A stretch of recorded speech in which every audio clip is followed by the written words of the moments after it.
السلام علیکم۔ بسم اللہ الرحمن الرحیم۔ آج کی اس ویڈیو میں ہم سمجھیں گے اور جانیں گے توکل کیا ہے۔ تابعی بزرگ حضرت سیدنا ابو فروہ عدی بن عدی خزرجی رحمۃ اللہ تعالیٰ علیہ فرماتے ہیں کہ ایک شخص نے مجھ سے خواب میں کہا، کیا تم نہیں جانتے کہ توکل کرنے والے ہی آرام میں ہوں گے؟ میں نے عرض کی، اللہ کریم آپ پر رحم فرمائے، کس چیز سے آرام میں ہوں گے؟ فرمایا، دنیا کے غموں اور حساب کی سختی سے۔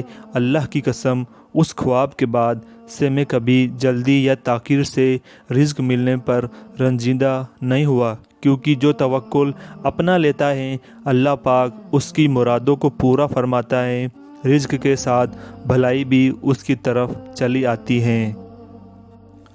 بیماری، قرض داری، بے روزگاری، مالی تنگستی، ناجائز مقدمہ بازی اور گھریلو ناچاکی جیسے ہماری کئی پریشانیاں ایسی ہیں جن کا علاج توکل میں ہی ہے، لیکن معلومات کی کمی کے نیک صحبت سے دوری کی وجہ سے اس طرح توجہ نہ ہونے کے برابر ہیں۔ توکل، ٹرسٹ کسے کہتے ہیں؟ یہ کیوں ضروری ہیں؟ اس کے کیا فوائد ایڈوانٹیج ہیں؟ توکل نہ کرنے کے کیا نقصانات ڈس ایڈوانٹیج ہیں؟ توکل کیسے اپنایا جائے؟ کیا اسباب و ذرائع اختیار کرنا توکل کے منافی ہیں؟ توکل کے بارے میں اس طرح کی معلومات زیر نظر کتاب میں فراہم کرنے کی کوشش کی گئی ہیں۔ قرآن پاک میں اللہ تعالیٰ سورہ آل عمران کی آیت 159 میں ہیں، اور جو کسی بات کا ارادہ پکا کر لے تو اللہ پر بھروسہ کرو، بے شک توکل والے اللہ کو پیارے ہیں۔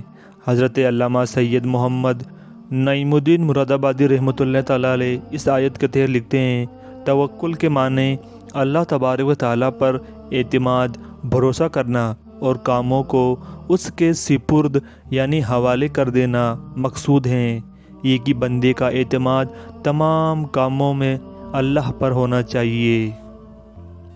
حضرت امام غزالی رحمۃ اللہ تعالیٰ علیہ منہاج العابدین میں توکل کی مختلف تعریفیں ذکر کرنے کے بعد فرماتے ہیں، میرے نزدیک مشائخ کے اقوال کا خلاصہ یہ ہے، توکل اس کا نام ہے کہ بندہ یہ یقین رکھے کہ میرے جسم کا قائم رہنا، پریشانیوں کا ختم ہونا اور رزق ملنا اللہ پاک ہی کی طرف سے ہیں، سامان دنیا یا دیگر اسباب کی وجہ سے نہیں، بلکہ میرا رب کریم چاہے تو میرے جسم کو باقی رکھنے اور پریشانیوں کے خاتمے وغیرہ کے لیے مخلوق یا کسی دنیاوی چیز کو سبب بنا دے، اور اگر چاہے تو ظاہری اسباب اور دنیاوی وسیلوں کے بغیر بھی مجھے زندہ رکھے۔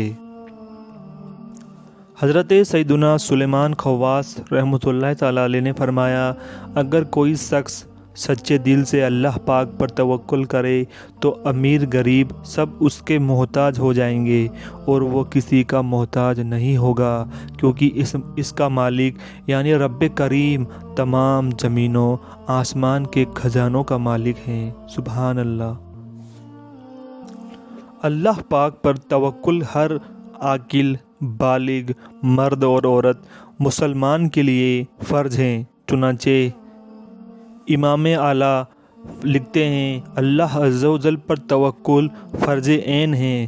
قال اللہ تعالیٰ، یعنی اللہ تعالیٰ نے فرمایا، اللہ ہی پر توکل کرو اگر مسلمان ہو، اور فرماتا ہے اگر تم خدا پر ایمان رکھتے ہو تو اسی پر بھروسہ کرو اگر مسلمان ہو۔ توکل کیوں ضروری ہے؟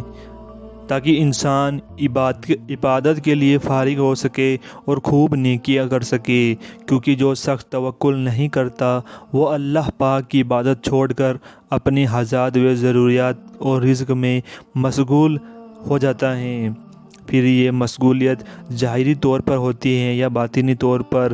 ظاہری طور پر اس طرح کی وہ روزی کی تلاش میں عام لوگوں کی طرح مارا پھرے گا، اور باطنی طور پر اس طرح کی اس کا دل روزی کی فکر، کمائی،